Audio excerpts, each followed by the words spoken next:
¿Se ve bien? Se ve bien. Puede ser un poquito más grande, de todas maneras, por si acaso. Ok.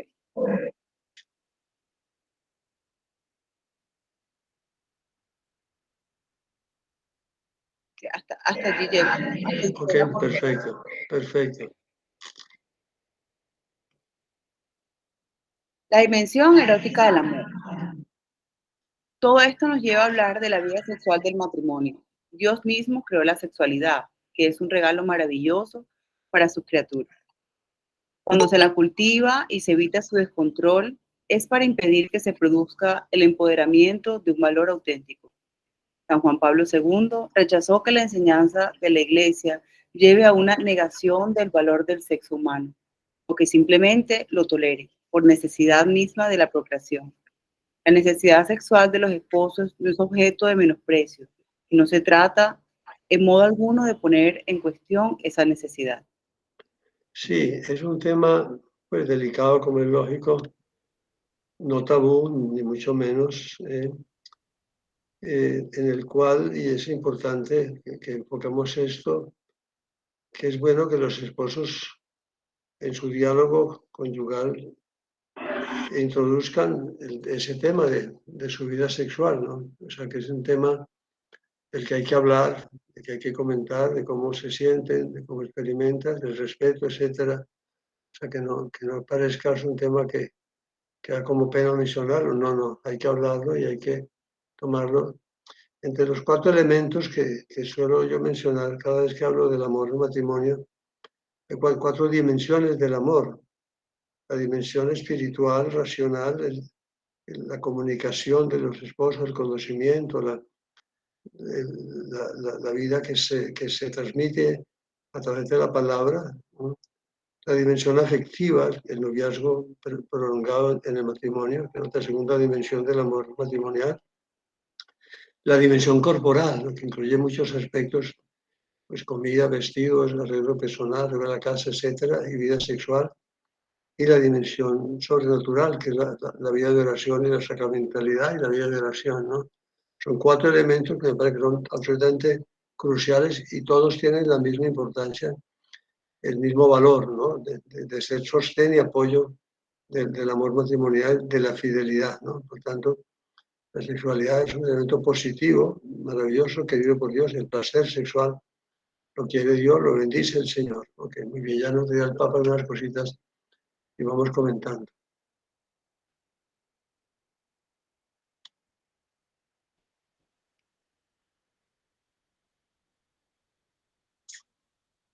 El Evangelio invita más la viga en el propio. ¿Qué pasó? Tengo un retorno, padre. No sé si es tuyo, no sé de quién será. Voy a ver. Tengo un retorno. ¿Será suyo? Usted tiene abierto dos. Voy a cerrar el micrófono. Ok. Ok, vamos a intentar aquí otra vez. El Evangelio invita más bien a mirar la viga en el propio ojo. Y los cristianos no podemos ignorar la constante invitación de la palabra de Dios a no alimentar la ira. No te dejes vencer por el mal. No nos cansemos de hacer el bien. Una cosa es sentir la fuerza de la agresividad que brota y otra es consentirla, dejar que se convierta en una actitud permanente. Si os indignáis, no llegaréis a pecar. Que la puesta del sol no sorprenda en vuestro enojo. Por ello, nunca hay que terminar el día sin hacer las paces en la familia. ¿Y cómo debo hacer las paces? ¿Ponerme de rodillas? No, solo un pequeño gesto, algo pequeño, y vuelve la armonía familiar. Basta una caricia sin palabras. pero nunca terminar el día en familia sin hacer las paces. La reacción interior ante una molestia que nos causen los demás debería ser ante todo bendecir el corazón, desear el bien del otro, pedir a Dios que lo libere y lo sane. Responded con una bendición, porque para esto habéis sido llamados, para heredar una bendición. Si tenemos que luchar contra un mal, hagámoslo, pero siempre digamos no a la violencia interior.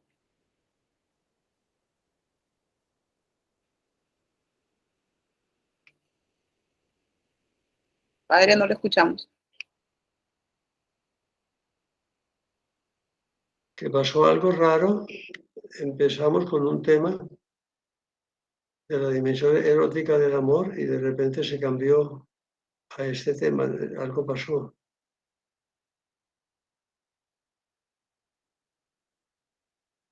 No, esto ya lo hemos visto, esto me parece.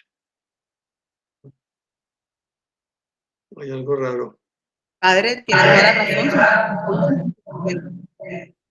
Pero usted se dio cuenta. A quienes temen en la educación de las pasiones y de la sexualidad, se perjudica la espontaneidad del amor sexual. San Juan Pablo II les respondía que el ser humano está llamado a la plena y madura espontaneidad de las relaciones, el fruto gradual del discernimiento de los impulsos del propio corazón. Es algo que se conquista, ya que todo ser humano debe aprender con perseverancia y coherencia lo que es el significado del cuerpo. La sexualidad no es un recurso para gratificar o para entretener, ya que es un lenguaje interpersonal donde el otro es tomado en serio, con un sagrado e inviolable valor. Así, el corazón humano se hace partícipe, por decirlo así, de otra espontaneidad. En este contexto, el erotismo aparece como manifestación específicamente humana de la sexualidad. En él se puede encontrar el significado esponsalicio del cuerpo y la auténtica dignidad del don. En sus catequesis sobre la teología del cuerpo humano, enseñó que la corporeidad sexuada es no solo fuente de fecundidad y procreación, sino que posee la capacidad de expresar el amor. Ese amor precisamente es el que el hombre persona se convierte en don. El más sano erotismo, si bien está unido a una búsqueda de placer, supone la admiración y por eso puede humanizar los impulsos. Aquí habla del significado del cuerpo. Es importante, ¿no? El cuerpo no es algo que tiene el hombre, sino algo que es el hombre, o sea, el ser humano. O sea, el ser humano no tiene cuerpo, el ser humano es corpóreo, ¿no? Hay un error a veces en la apreciación de que el cuerpo es mío. No, el cuerpo soy yo, la persona completa, ¿no? El cuerpo no es algo, sino el cuerpo es un ser personalmente, ¿no? No es algo objetivo, sino que es un sujeto de amor, de cariño. Por tanto, el cuerpo no se puede separar del espíritu, del alma, no se puede separar en ningún momento. En la pornografía o en la prostitución, el cuerpo se separa de la persona, del espíritu, ¿no? Y eso es malo. Cuando el cuerpo se separa del espíritu, el cuerpo se está rebajando a una cosa. Entonces, el cuerpo no es una cosa. Yo tengo derecho a mi cuerpo, no. Eso no es una equivocación que a veces se dice, ¿no? El cuerpo es persona, el cuerpo tiene la dignidad de persona, todo el cuerpo humano. Por tanto, la entrega corporal no es una entrega física simplemente, ¿no? En la prostitución sí se da una entrega física solamente, ¿no? Por eso es tan importante, ¿no? Cuando el marido también respeta a su mujer y cuando no la utiliza como objeto de placer, sino que entrega su cuerpo, entregando toda su vida, ¿no? En la entrega sexual, de alguna manera, hay una entrega total de la persona. Es como la expresión verdadera de la entrega total de la persona. Por eso, el matrimonio en la teología católica, digamos, tiene como dos momentos. El sacramento del matrimonio tiene como dos momentos. El momento de la celebración del matrimonio, donde se da el consentimiento matrimonial, que es lo que hace el matrimonio, ¿no? El consentimiento matrimonial. pero tiene su ratificación en el primer acto sexual después de del matrimonio, lo que llaman el matrimonio rato y consumado en el derecho canónico. Si el matrimonio no se consuma sexualmente, de alguna manera ese matrimonio tiene, de alguna forma, digamos, hay algo incompleto, aunque hayan dado el sí, el consentimiento matrimonial, si no está ratificado por la unión sexual, ese matrimonio tiene una grieta y tiene, de alguna manera, por ejemplo, el Papa podría disolver un matrimonio que se realizó y después no se consumó. El Papa podría disolverlo directamente. Esto no es muy frecuente que se dé esto, pero para indicar de alguna manera el valor de la unión sexual, que es un valor sagrado, extraordinario. El placer no es simplemente, diríamos, un gozo que se tiene, no es algo, el Papa lo dice, pues no es sino una forma de expresar el amor, ¿no? Un amor del hombre como hombre que se da, que se entrega. Es una entrega total, por eso es tan grave la infidelidad, pues en ese sentido, porque es darse a otro cuando ya se pertenece a uno, ¿no? En ese sentido, ¿ah?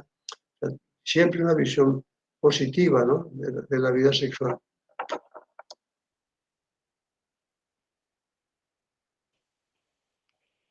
Sigue. Entonces, de ninguna manera podemos entender la dimensión erótica del amor como un mal permitido o como un peso a tolerar por el bien de la familia, sino como un don de Dios que embellece el encuentro de los esposos, siendo una pasión sublimada por un amor que admira la dignidad del otro.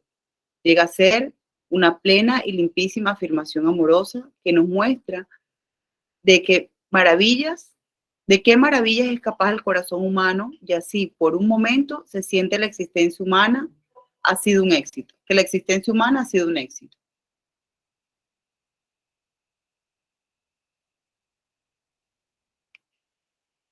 ¿Me escucharon? ¿O se me pasó otra vez? Digo, sacamos una conclusión, ¿no? La legitimidad del placer sexual en su máxima expresión. Es importante, ¿no? Especialmente para la mujer, que se entienda que tiene derecho a disfrutar al máximo del placer sexual, de llegar al clima del placer en la relación sexual, ¿no? De que el marido comprenda que debe ayudar, colaborar para que ese placer máximo se dé. No hay ninguna inmoralidad, ninguna falta de delicadeza, etc. Todo aquello que de alguna manera contribuya a que la unión se dé completa y se llegue al placer completo, digamos, la preparación, etc. Todo esto la Iglesia moralmente dice que es permitido, ¿no? Todo lo que ayude para que la unión sea completa y los dos experimenten el placer pleno. Todo eso es algo que hace parte, digamos, de la moral del matrimonio, la legitimidad de ese placer. No hay que ponerle límites en ese sentido, con delicadeza siempre y con respeto, ¿no? Y siempre pensando también en el otro, ¿no? En ese sentido, no tanto como buscar el placer personal para sí mismo, sino pensando en el otro, especialmente que el hombre tenga eso en la cabeza y en el corazón. Ok, sigamos siguiendo. Bueno, si alguien quiere hacer un comentario, una pregunta.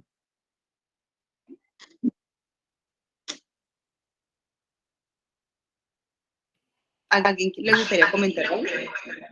Sí, perfecto.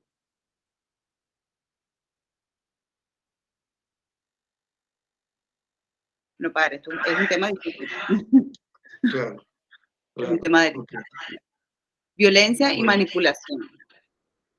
Dentro del contexto de esta visión positiva de la sexualidad, es oportuno plantear el tema en su integridad y con un sano realismo, porque no podemos ignorar que muchas veces la sexualidad se despersonaliza y también se llena de patologías, de tal modo que pasa a ser cada vez más ocasión e instrumento de afirmación del propio yo y de la satisfacción egoísta de los propios deseos e instintos. En esta época se vuelve muy riesgoso que la sexualidad también sea poseída por el espíritu venenoso del usa y tira. El cuerpo del otro es con frecuencia manipulado, como una cosa que se retiene mientras brinda satisfacción y se desprecia cuando pierde atractivo. ¿Acaso se puede ignorar o disimular las constantes formas de dominio, prepotencia, abuso, perversión y violencia sexual que son producto de una desviación del significado de la sexualidad y que sepultan la dignidad de los demás y el llamado al amor debajo de una oscura búsqueda de sí mismo? Sí, ahí el Papa Juan Pablo II, en sus catequesis sobre la teología del cuerpo,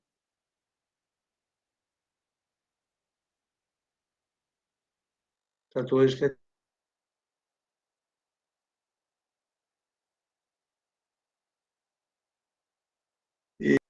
comentando un pasaje del Evangelio de San Mateo, en el que dice: todo el que diga a una mujer deseándola en su corazón, ya adulteró con ella en el corazón. O sea, el adulterio también del deseo, de la mirada sexual y sensual. El Papa, al comentar este pasaje de San Mateo, de que mirar a otra mujer con un deseo sexual, o sea, cosificándola, dice: también se da en el matrimonio, dijo el Papa, también se da en el matrimonio. Mucha gente se escandalizó un poquitico, o sea, yo no puedo mirar a mi mujer con un deseo sexual.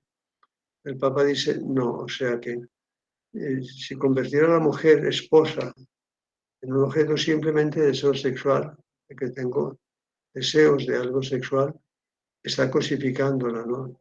No la está viendo en su totalidad, está mirándola con una mirada puramente sensual, una mirada puramente corporal, está separando el cuerpo del espíritu, no se da cuenta de que el acto sexual es un acto de amor mutuo, de entrega mutua, etcétera, ¿no? O sea, verdad que es muy bonito esa aclaración del Papa, de que la mujer debe ser mirada con profundo respeto y nunca simplemente como un objeto y un deseo físico del hombre, del varón, aunque sea su esposo, ¿no? Cuando hay una atracción total, plena, o sea que la vida sexual de alguna manera es como la síntesis de todas las dimensiones del amor, ¿no?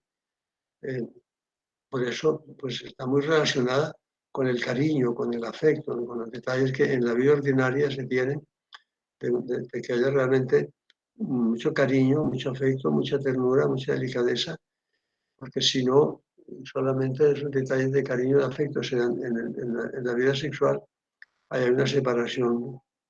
Si no hay un diálogo fácil, si no se conversa con facilidad, etcétera, si están distanciados, etcétera, pero en la vida sexual se buscan con mucho placer, hay una separación. O sea, esas cuatro dimensiones que decía antes, ¿no? La dimensión espiritual, la dimensión afectiva, la dimensión corporal y la dimensión sobrenatural, están también dadas en el acto sexual, ¿no? Que como que sintetizan todas, ¿no? Por eso también la intimidad sexual se convierte en oración. Es una forma de orar de los esposos, ¿no? Está integrada en la vida de oración. Por eso San José María, con una fórmula muy audaz, ¿ah? Decía que él consideraba el lecho conyugal un altar. Fíjense ustedes la equiparación que hace San José María de la sexualidad conyugal. El lecho conyugal, un altar.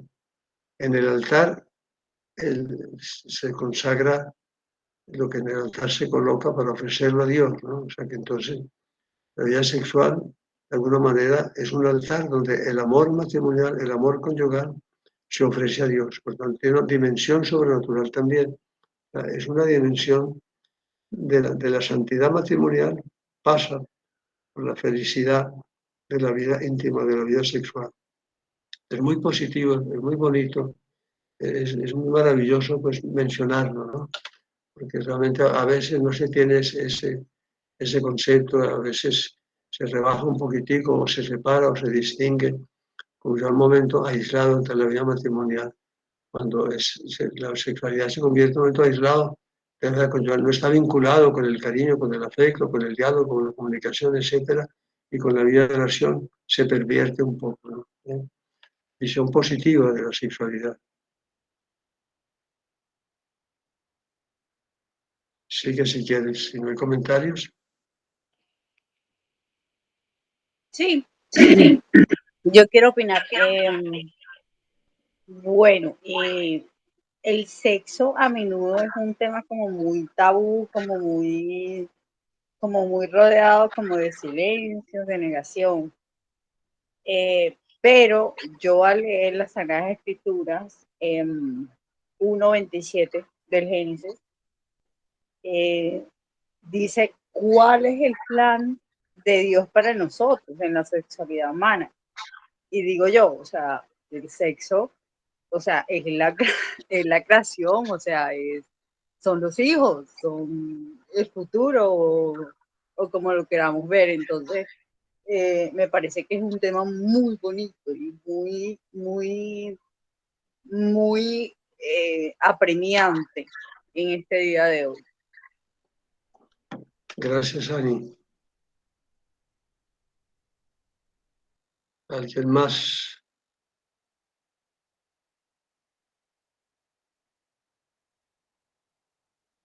Bueno, sigamos, Michelle.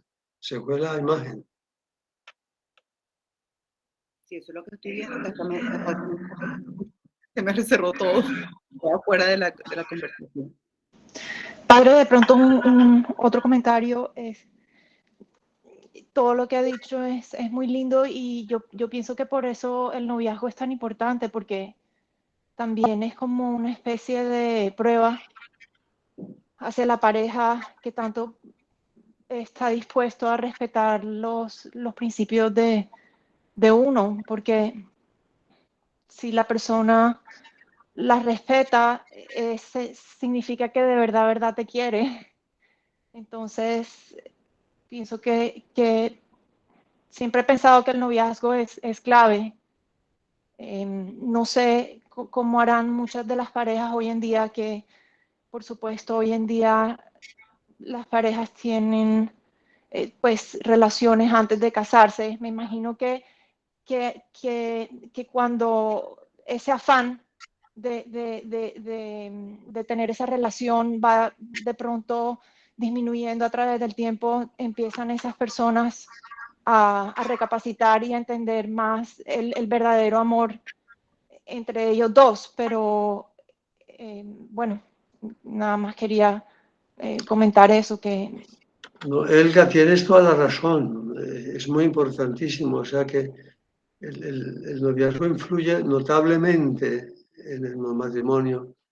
Y un noviazgo en el que se pierde el respeto por la vida sexual y se convierte en un objeto de placer solamente, ¿ah? Porque ahí no hay entrega total, ahí no hay apertura a la vida, como mencionaba Ani, ¿eh? Por tanto, hay dos elementos que no se dan en la vida sexual de los novios. El amor verdadero, la entrega total, la permanencia de una entrega verdadera, ¿ah?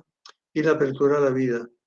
Eso deja unas cicatrices, unas fisuras muy grandes en el corazón y en la psicología de la persona, hace que el matrimonio esté en peligro, se puede decir. Y por eso hay una relación muy grande, estudiada ya estadísticamente, entre los noviazgos de vida sexual activa y la permanencia del matrimonio. O sea, se rompen muy fácilmente. Ya no hay un compromiso total, ¿no? Hace muchísimo daño, hace muchísimo daño. Y hay otro elemento muy importante, ¿no? Que la persistencia de la vida sexual prematrimonial impide un verdadero conocimiento de la persona. O sea, la sexualidad, los estímulos sexuales, la demasiada frecuencia de caricias, etcétera, de tener un poco los sentidos demasiado activos en el noviazgo, hacen que no haya un diálogo profundo y no haya un conocimiento verdadero. A mí, por haber estudiado este tema, pues un poquito más a través de mi vida sacerdotal, me vienen muchas personas con crisis matrimoniales y la expresión que he escuchado muchas veces es: yo no lo conocía. O sea, 3 años, 4 años, 5 años de noviazgo, vida sexual activa, y yo no lo conocía. O sea, hay un desconocimiento. La piel no es un camino de conocimiento de la persona. Por tanto, ese conocimiento sexual de los novios impide un conocimiento verdadero. Y por tanto, y alguna persona me ha dicho, padre, cuando cambiamos, hicimos este retiro, nos dimos cuenta de que no podíamos seguir teniendo relaciones en el noviazgo.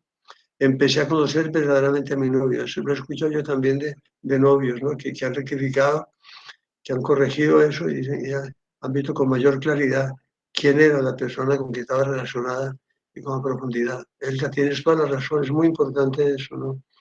Es muy doloroso, difícil, porque hoy en día, pues, con tantos estímulos eróticos, es muy difícil para los muchachos y para los jóvenes vivirlo, pero tiene una relación muy grande y hay que seguir luchando para que comprendan eso y para que tengan el valor y la valentía de respetarse y dejar la vida sexual para cuando sea una entrega total y plena y donde tenga un contenido verdadero, el que ha querido Dios, ¿no? Que es el verdadero.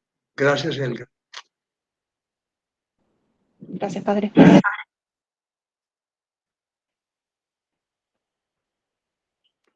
¿Alguien más o seguimos? Sigue Michelle entonces, por favor. No está de más recordar, aún dentro del matrimonio, la sexualidad puede convertirse en fuente de sufrimiento y de manipulación. Por eso tenemos que reafirmar con claridad que un acto conyugal impuesto al cónyuge sin considerar su situación actual y sus legítimos deseos no es un verdadero acto de amor y prescinde, por tanto, de una exigencia del recto orden moral en las relaciones entre los esposos. Los actos propios de la unión sexual de los cónyuges responden a la naturaleza de la sexualidad querida por Dios y son vividos de modo verdaderamente humano. Por eso, San Pablo exhorta que nadie falte a su hermano ni se aproveche de él. Si bien él escribía en una época en que dominaba una cultura patriarcal donde la mujer se consideraba un ser completamente subordinado al varón, sin embargo, enseñó que la sexualidad debe ser una cuestión de conversación entre los cónyuges. Planteó la posibilidad de postergar las relaciones sexuales por un tiempo, pero de común acuerdo. Sí, esto insiste en lo que decía, ¿no? Antes, que decía el Papa Juan Pablo II, ¿no? Mirar a la mujer como objeto de sexualidad, aunque sea la propia esposa, desdibuja el contenido y el valor de la sexualidad matrimonial, ¿no? Por tanto, se habla de un modo verdaderamente humano, ¿no? Un modo integral, ¿no? Un modo integral. No es pura pasión, no es mera pasión, ¿no?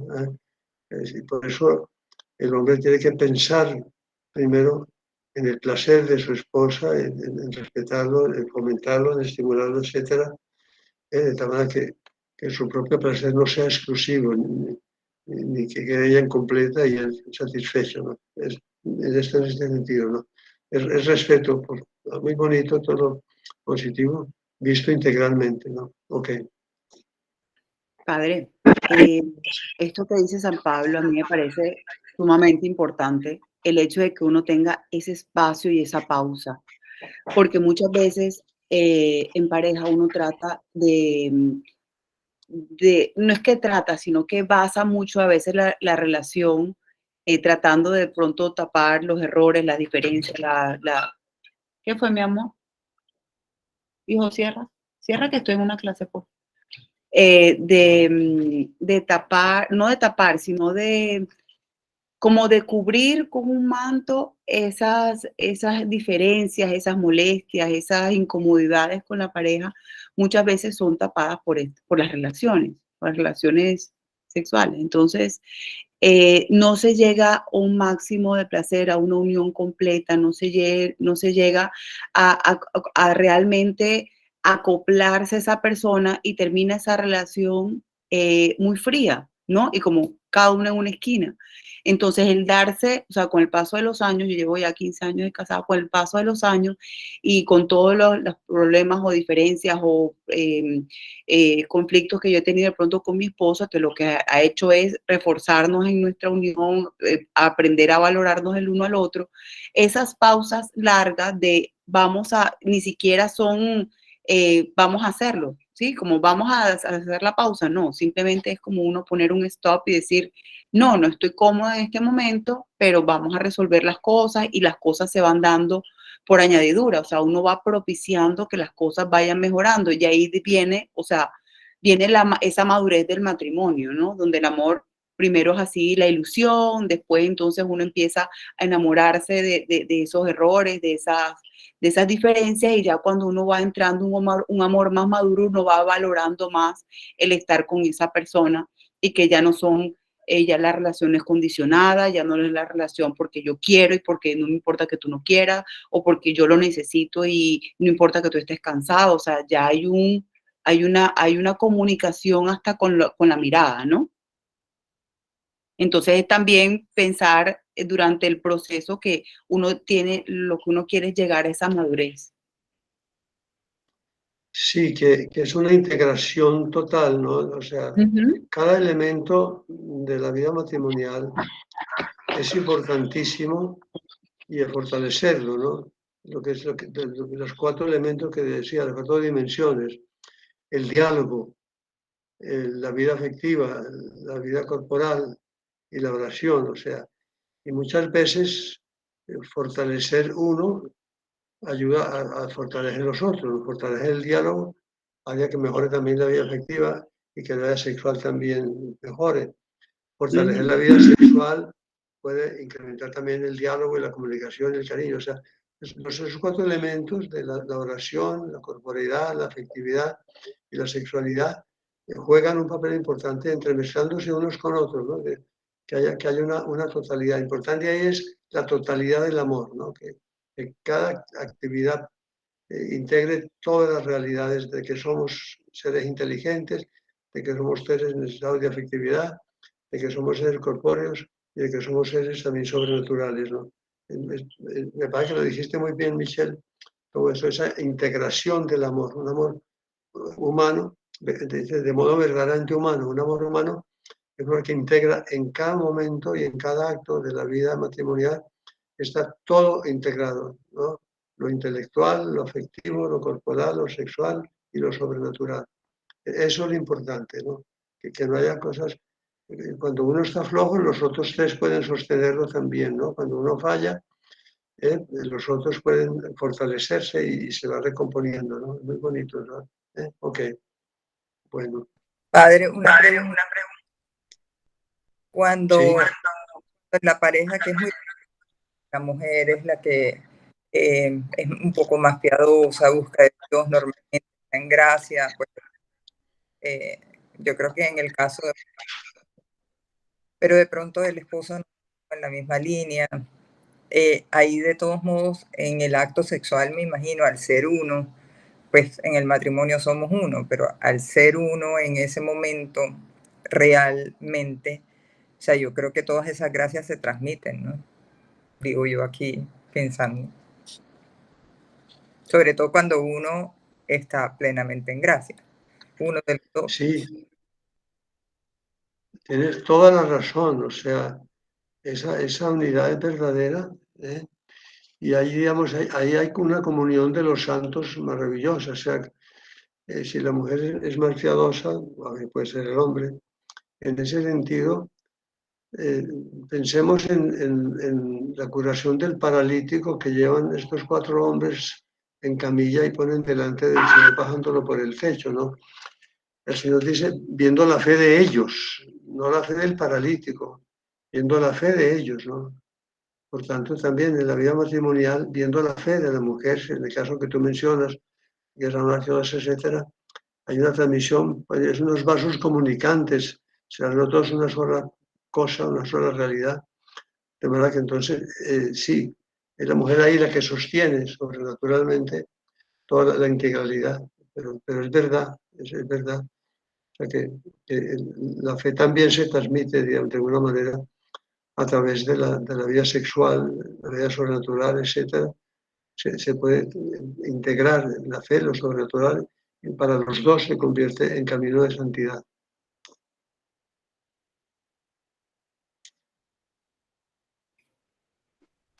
Padre,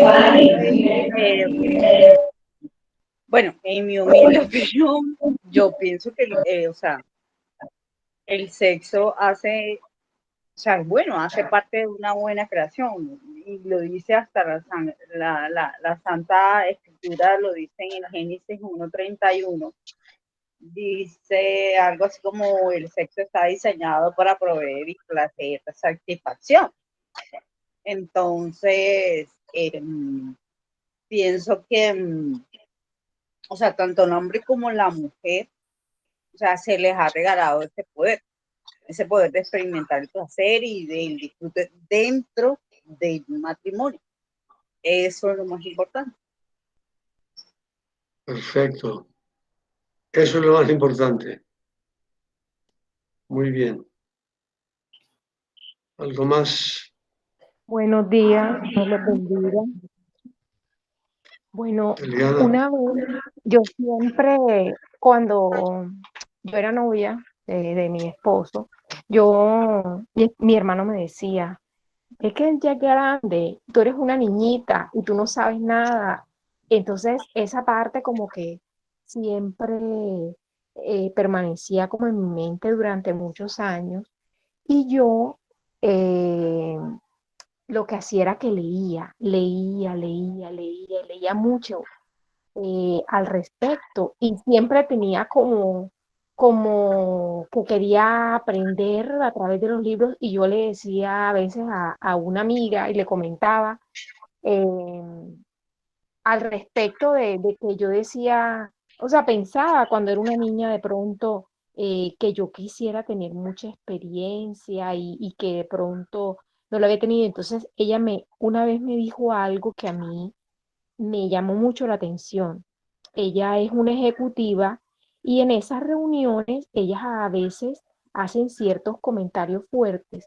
Entonces ella me decía algo, mira, realmente, y eso lo había visto anteriormente en algunas encuestas donde decían, los hombres o las parejas no se separan por problemas en la sexualidad. Los porcentajes por separación en la sexualidad son mínimos, más se separan por otras causas. Y ella me decía algo, mire, Eliana, realmente lo que comentan en esas reuniones esas mujeres es cuando ellas tienen aventuras amorosas, están pendientes, por ejemplo, de si se les ve la celulitis, si se les ve el gordito, si se les ve tal cosa, pero realmente no logran una intimidad con la persona. O sea, el realmente, muchas veces uno con su esposo o el esposo con la esposa, sí logran llegar a una intimidad, o sea, realmente qué es lo que a ellos les agrada y qué es realmente lo que la mujer le agrada. Y yo pienso que quien le puede mostrar esas cosas a uno es Dios. Y por eso es que a veces uno observa, yo tenía una amiga que ella sabía muchas cosas y todo, y ella me decía, me daba un consejo y me decía, Eliana, los hombres nunca dejan, la que deja siempre es la mujer y cualquier día el esposo de ella nunca, no quiso volver a vivir con ella y nunca más volvió a vivir con ella. Y yo me comencé a dar cuenta a través de todo lo que leía y de todo lo que estudiaba y de mi intimidad con Dios, que solamente Dios y la guía del Espíritu Santo de Dios, la que nos muestra realmente el, el rumbo del matrimonio y en qué puede uno agradar a la pareja o en qué la pareja puede agradarlo a uno y que a veces de pronto uno viene de caminos equivocados, pero cuando comienza a llevar un camino con Dios, todo el matrimonio se transforma para bien. y tú que eres médica, que sabes muchas cosas de todo esto, y sin embargo nos das una pauta preciosa, ¿no? Verdadera, y es eso, ¿no? Que es solo Dios el que ilumina, ¿no? Que hay que contar con Dios siempre, ¿no? Esa parte es muy bueno que nos la recuerdes, que en este sentido el Papa no ha mencionado ese tema, pues está muy metido dentro de la temática propia, de lo que está queriendo participarnos, pero efectivamente, ¿no? Esa es la presencia de Dios. Nosotros, los católicos, si entendemos bien la vida, sabemos que ninguna decisión, y más en este campo tan importante y tan trascendental de la vida matrimonial, no tomamos ninguna decisión sin contar con Dios. O sea, que esa parte siempre, ¿no? ¿Qué es lo que Dios quiere? ¿Qué es lo que Dios espera? ¿No? Esa pregunta siempre nos la podemos hacer y nos la vamos a hacer. Siempre. O sea, ¿qué esperas de mí, Señor, en esto? O sea, ¿qué nos enseñas tú en este sentido? ¿No? Ok. Muy bueno, Eliana, muchas gracias.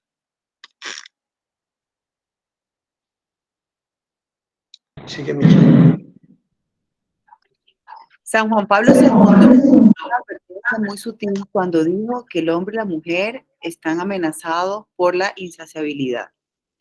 Es decir, están llamados a una unión cada vez más intensa, pero el riesgo está en pretender borrar las diferencias y esa distancia inevitable que hay entre los dos, porque cada uno posee una dignidad propia e intransferible. Cuando la preciosa pertenencia recíproca se convierte en un dominio, cambia esencialmente la estructura de comunión en la relación interpersonal. En la lógica del dominio, el dominador también termina negando su propia dignidad y, en definitiva, deja de identificarse subjetivamente con el propio cuerpo, ya que le quita todo significado. Vive el sexo como evasión de sí mismo y como renuncia a la belleza de la unión. Sí, lo que hemos venido diciendo, ¿no? O sea, la integralidad, cuerpo y alma, cuerpo y espíritu, ¿no? O sea, cuando simplemente se va una manifestación de placer sexual y es un poco lo que se busca, simplemente la propia satisfacción, pues todo se desdibuja, ¿no? Cambia esencialmente, dice Juan Pablo II, la estructura de comunión, ¿no? De integración mutua, de entrega mutua, de felicidad mutua en la relación interpersonal, ¿no? Es cuando se pierde eso, se ha convertido al propio cuerpo, o se ha convertido el cuerpo del otro en una cosa, se ha cosificado, ¿no? Y eso se hace muchos años. El hombre puede cosificar en su mente a la mujer, convirtiéndola en un objeto de placer, ¿no? Y también de alguna manera se pierde también de alguna su propia dignidad como natural, ¿no? La dignidad del cuerpo propio, la dignidad del cuerpo de la mujer, desintegrándolo de la realidad espiritual y de la integralidad del amor, los demás elementos. Ok.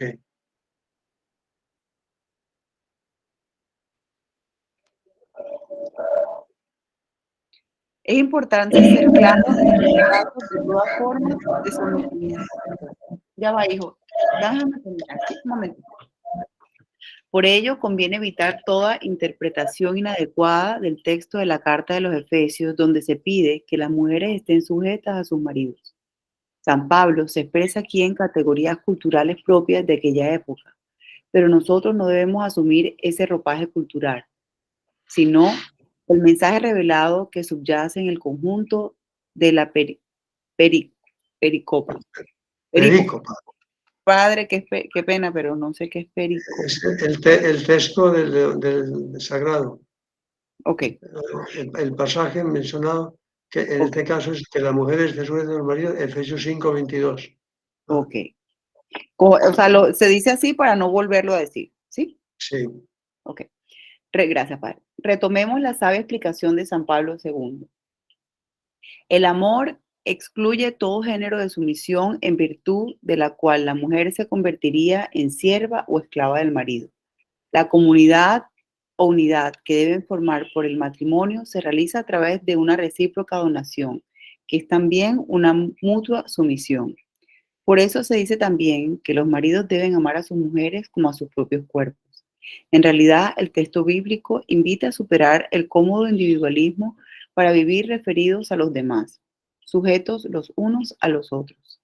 El matrimonio, esta recíproca sumisión adquiere un significado especial y se entiende como una pertenencia mutua libremente elegida, con un conjunto de notas de fidelidad, respeto y cuidado.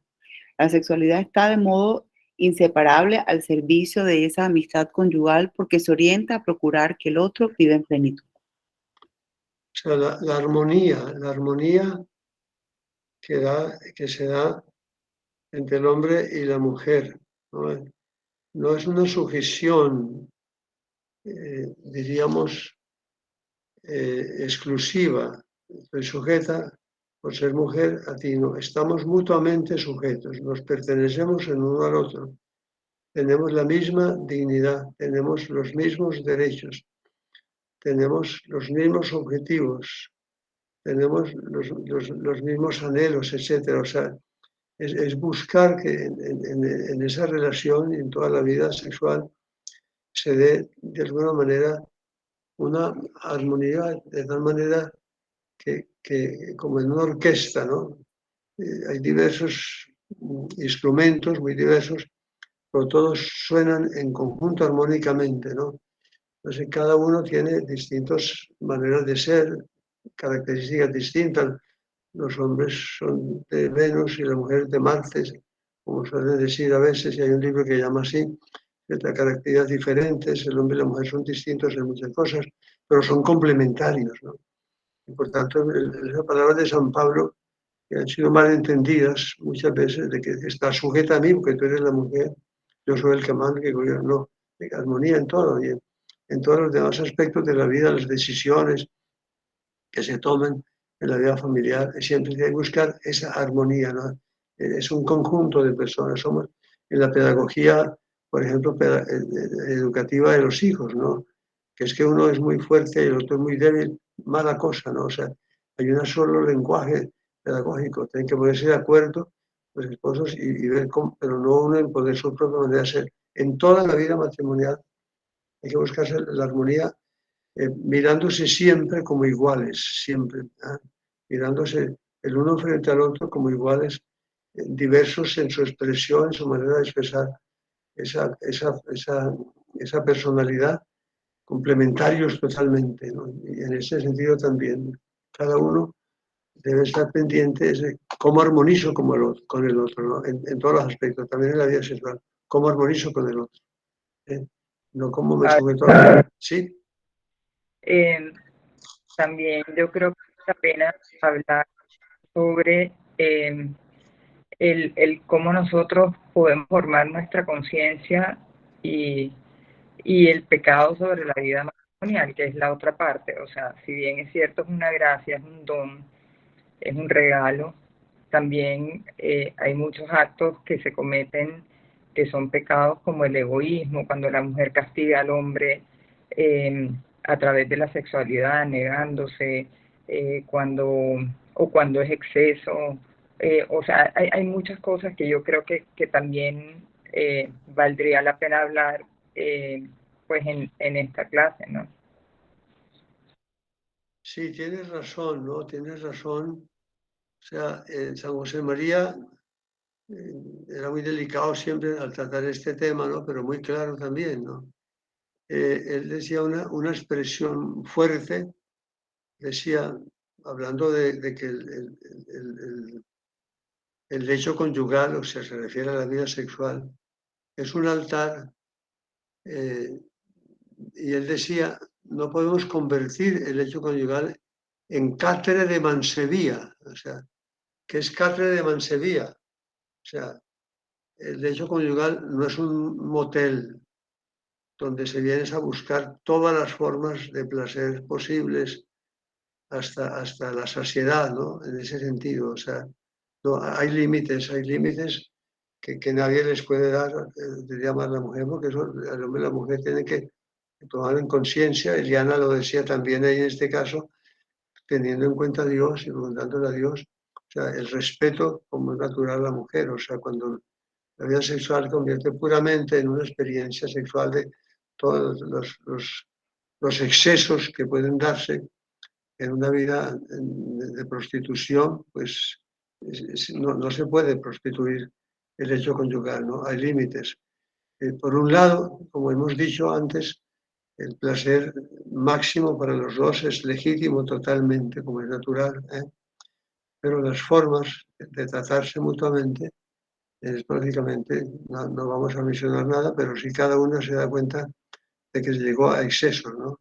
Y cuando dudemos en este sentido, sí, alguna vez el sacerdote puede, por el conocimiento moral que tiene, pues alguna advertencia, pero en realidad son los esposos los que tienen que ver delante de Dios si esto ya excede.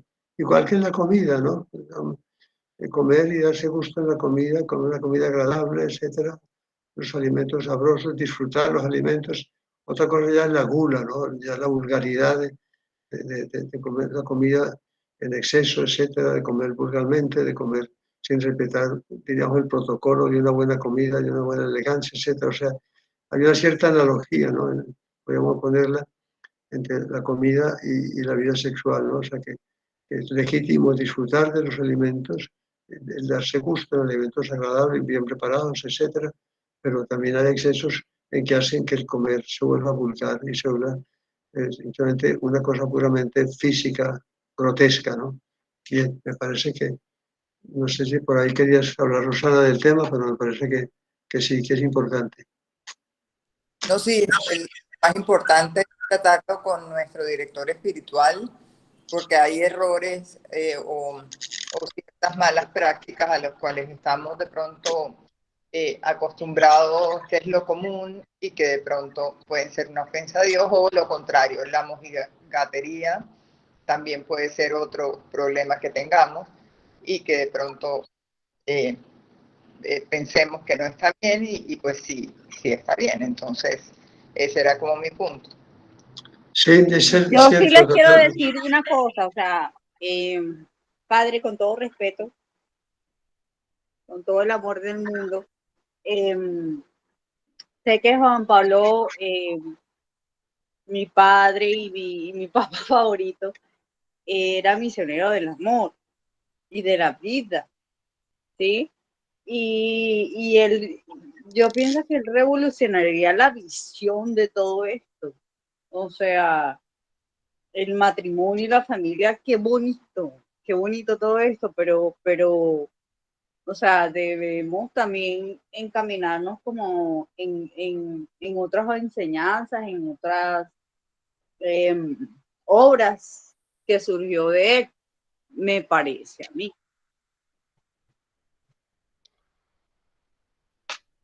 Es inmenso el panorama de lo que el Papa Juan Pablo II enseñó, ¿no? Sí, conocer todo es casi imposible, pero sí que vale la pena ver la integralidad, ¿no, Ani?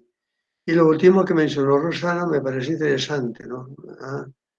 Eso a veces mencionó la mojigatería de pronto, hablando de la ayuda de la dirección espiritual. Sí, se puede hablar con tranquilidad con el director espiritual de estos temas y preguntar algunas circunstancias que por su vocación sacerdotal deba conocer el sacerdote de la moralidad matrimonial para evitar también la mojigatería, pensar algunas cosas que buscan el placer verdadero y que pueda pensar alguna persona, no sé si esto, no, y está limitando un poquito la búsqueda del placer. Yo algo dije hace un momento en el que a una pregunta de la licitud de unos determinados actos en la vida sexual, todo lo que contribuye a la preparación y a la conquista máxima del placer que termina correctamente es legítimo, ¿no? Por tanto, es importante que se tenga eso en cuenta, ¿no? Que la preparación, lo importante es que se piense en que con esto estoy ayudando a la mujer a que obtenga su placer completo, es legítimo en ese sentido, ¿no? Ok, pero ya más detalles pues hay que consultar personalmente, pero sí se puede preguntar y sí se puede hablar con el sacerdote, pero la decisión siempre, y como decía Eliana también, delante de Dios están los esposos, los que toman las decisiones. Nadie toma las decisiones por ustedes. Ok, damos el último párrafo entonces del tema. Listo, padre. Sin embargo, el rechazo de las desviaciones de la sexualidad y el erotismo nunca deberían llevarnos a su desprecio ni a su descuido. El ideal del matrimonio no puede configurarse solo como una donación generosa y sacrificada, donde cada uno renuncia a toda necesidad personal y solo se preocupa por hacer el bien al otro sin satisfacción alguna. Recordemos que un verdadero amor sabe también recibir del otro. Es capaz de aceptarse vulnerable y necesitado. No renuncia a acoger con sincera y feliz gratitud las expresiones corpóreas del amor en la caricia, el abrazo, el amor y la unión sexual. Benedicto XVI era claro en el respeto. Si el hombre pretendiera ser solo espíritu y quisiera rechazar la carne como si fuera una herencia meramente animal, espíritu y cuerpo perderían su dignidad. Por esta razón, el hombre tampoco puede vivir exclusivamente del amor oblativo descendente. No puede dar únicamente y siempre también debe recibir. Quien quiere dar amor debe a su vez recibirlo como don.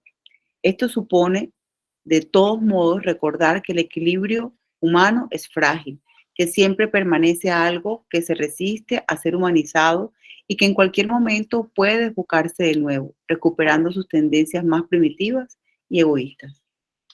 Sí, me parece que este párrafo va en lo que veíamos antes de la armonía. La palabra armonía me parece que es importante en este campo, ¿no? O sea que el amor conyugal es un amor mutuo, ¿no? Es un amor mutuo, es doy y me das, ¿no? No doy para que me des, ¿no? En ese sentido, pues un poco egoísta, pero sino que doy y me dan. Recibir amor, decir cariño también, no estás simplemente dando cariño, dando amor, dando entregas.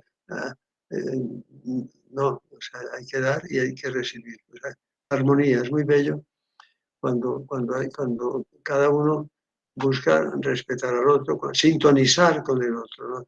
Y eso necesita un diálogo continuo. Esa armonía se da en el diálogo, ¿no? Que hay conversación, que conversa, que esto me gusta, esto no me gusta, no solamente en la vida sexual, sino todo en general. O sea, me gustó mucho cuando me dijiste esto, no me gustó cuando me trataste de esta manera. O sea, estar dialogando continuamente para ir armonizando. Hay cosas que se callan a veces, ¿no? Molesta de la manera de ser de uno o del otro, que no, me molesta y guardo silencio sobre eso, pero me molesta siempre que sucede y me quedo incómoda siempre que esto sucede, etcétera. Y va uno acumulando, y cuando se ponen bravos o se enfadan, sale todo lo que había ahí como una basura que de alguna manera exagera la respuesta, ¿no? No, el diálogo es muy importante, conversar sobre estos temas de la vida sexual, conversar cómo estamos viviendo el noviazgo prolongado, etcétera, conversar cómo estamos viviendo el tema de las comidas, el tema del celular, conversar sobre todo es importante, salir de vez en cuando de la casa, invitarse a tomar una helado, a comer algunas cervezas, o lo que sea, para conversar, para hablar, para entrar en armonía todo, ¿no? Eso es muy bonito cuando todo se habla, cuando hay un conocimiento mutuo, cuando todo se manifiesta, lo que nos gusta, lo que no nos gusta, cuando vamos enseñando al otro, diríamos, cómo es la forma en que me siento más amada, en que me siento más querida, en que me siento más respetada, ¿no? Que mutuamente se estén enseñando de alguna manera lo que cada uno anhela y espera del otro, y los pequeños defectos, las limitaciones, los errores que se van sacando en ese momento de diálogo serenamente y tranquilamente, sin maltratarse, sin ofenderse. Armonía, armonía. Es muy bello esto. Y eso, esa armonía, pues se vincula también con el ofrecimiento a Dios de toda la vida matrimonial y todo ese camino de santidad. Muy bueno. Creo que hemos terminado. Padre, Sí. dice, a mí me gustó esa parte donde dice que, bueno, que uno es frágil, ¿no? Que uno es frágil, que uno puede recuperar las tendencias primitivas y volver al egoísmo. Y eso es, pues, a lo que todos por lo que vivimos luchando todos los días, que es volver a comenzar y a comenzar a nuestra vida, o sea, a nuestra vida santa todos los días con nuestro plan de vida, con el perdón, con nuestros exámenes de conciencia, o sea, reconociendo las equivocaciones que cometemos todos los días y recomenzando nuestras relaciones con nuestros esposos todos los días.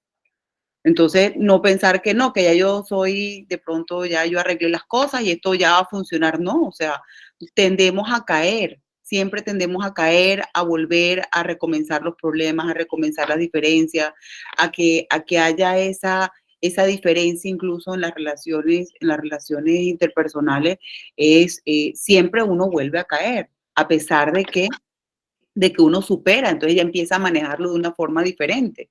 Pero no podemos decir, no, que ya hablamos de esto, ya resolucionamos de esto y que ya no va a volver a pasar. Somos humanos y nos volvemos a equivocar y nos estamos equivocando permanentemente. Entonces, esa parte me gustó porque el reconocer que tenemos una fragilidad permanente siempre es bueno, ¿no? Que somos frágiles y que todos los días debemos fortalecernos en Dios. Si has dicho algo que de alguna manera está reflejado en una frase de San José María: comenzar y recomenzar, esa es tu labor constante si de veras quieres hacerte santa. Sí, es toda la razón. Y es muy bonito eso, y es muy bello. Es comenzar y recomenzar. No somos una especie de personas lineales que no caemos, somos vulnerables, etcétera. Y hay que recomenzar, rectificar, si hay que hacer falta pedir perdón, volver a empezar. Bonito eso. Buen final, Michelle. Gracias. Buen final. Algo Rosana, sí. Y que vale la pena que reflexionemos también, como pues estamos hablando de la vida actual y el trabajo, de pronto el acoplar lo que nosotros sabemos de lo que debe ser la vida santa o en santidad a lo que los esposos piensan, que de pronto nos van como al mismo tiempo que nosotros. Pues uno viendo la vida de muchas santas casadas, veía que se sacrificaban mucho y pues con mucho amor acompañaban al esposo a temas sociales, a también compartir las cosas que a ellos les gustan como parte de su santidad. Entonces eso he estado como reflexionando en estos días, porque si a mí me dicen hoy en día una fiesta, para mí es como, Dios mío, qué pereza. Yo prefiero irme al Santísimo un ratico, pero eso no es la vida matrimonial, es sacrificarse un poco por amor al otro. Y Dios lo entiende así, y creo que tiene más mérito ese sacrificio que hacemos, ir, disfrutarlo, para que la otra persona esté contenta, a estar nosotras metidas en una iglesia. Totalmente cierto y buenísimo, sí, claramente. Y en eso la dirección espiritual ayuda mucho, por supuesto, ¿no? Y en eso, pues la pregunta de lo que decía Ileana, Señor, ¿qué esperas de mí ahora? ¿No? Y el Señor te dirá claramente, ¿no? Vete con tu marido, participa en esto. O sea, tratar de seguir buscando esa armonía en que los dos encuentren como muy positivo el estar juntos, ¿no? El estar juntos, todo lo que contribuye a la unidad, no uniformidad, todo lo que contribuye a la unidad es bueno en el matrimonio, es santo en el matrimonio, ¿no? Por eso en una discusión es importante no buscar ganar uno al otro. Cuando uno gana y el otro pierde, han perdido los dos, ¿no? Cualquier discusión tiene que llegar a un final en el que los dos llegaron juntos a un acuerdo en el que cada uno ha cedido su parte para armonizar o lo que sea. Nunca en la vida matrimonial se gana cuando se gana perdiendo uno y ganando otro, ¿no? Que hace mucho daño. En todo sentido, ¿no? Unidad, armonía, ¿no? Esas son palabras, pero es importante. Algo hay que sacrificar siempre, y no solamente uno, los dos tendrán que sacrificar alguna cosita, ¿no? Pero sí, vale la pena eso. Y efectivamente lo que dice Rosana, o sea, muy bueno estar rezando, pero si irme a rezar supone que rompo un poquito la unidad en las diversiones, en el entretenimiento, el marido se va a entretenerse él solo porque yo lo voy a rezar, mala cosa, ¿no? O sea, también hay que buscar juntos, entretenerse, juntos, descansar. La unidad es importante. Bueno, que usted salve María, llena eres de gracia, el Señor es contigo. Bendita tú eres entre todas las mujeres, bendito es el fruto de tu vientre Jesús. Santa María, Madre de Dios, ruega por nosotros los pecadores, ahora y en la hora de nuestra muerte. Amén. La bendición de Dios Todopoderoso, Padre, Hijo y Espíritu Santo, descienda sobre ustedes y los acompañe siempre. Amén. Nos vemos el martes, si Dios quiere. Felicidades grandes. Gracias, Padre. Y recuerden que la bendición del sacerdote borra los pecados veniales. Gracias. Amén. Gracias, Padre. Siempre es bueno recordarlo. De nada, de nada. Chao, niñas. Que pasen buen fin de semana. Chao, Padre. Gracias, Padre. Felicidades para todos. Felicidades. Encantado. Muy bueno estar con ustedes. Sí, señor, y con usted también. Muchas gracias. Gracias.